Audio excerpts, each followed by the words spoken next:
Vous avez besoin de dévoiler un secret? Confiez-lui! Vous avez une grosse liasse de billets en espèces à cacher? Confiez-lui! Vous voulez préserver votre femme des autres hommes? Confiez-lui! Vous hésitez à prendre une nounou pour faire garder vos enfants? Confiez-lui! Vous voulez faire garder vos montres pour pas qu'on vous les vole? Confiez-lui! Je l'ai dit sur le début de saison, comme c'est le cas depuis 2-3 ans au Real Madrid, l'homme le plus fiable de tout ce club depuis 3-4 ans, c'est Federico Valverde.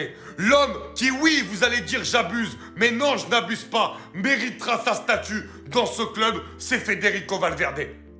Parce que c'est le joueur qui triche le moins sur le terrain.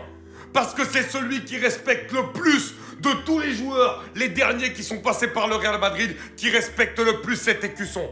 Et c'est pour ça qu'à son si jeune âge déjà, on lui donne le brassard de capitaine. Et parce qu'il le montre. Et parce qu'il est capable de jouer à tous les postes. Ce soir, il joue avec une déchirure musculaire.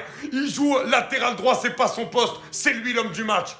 Désolé de gueuler, mais il mérite qu'on gueule sur lui. J'ai les mêmes cordes vocales que lui quand je gueule. Je l'avais dit et je le répète, c'est le premier nom que coche Carlo Ancelotti sur sa feuille de match, sans savoir même à quelle position il va le faire jouer. Le match de Valverde ce soir, que ce soit dans les projections offensives, dans les récupérations de balles, dans le volume de jeu.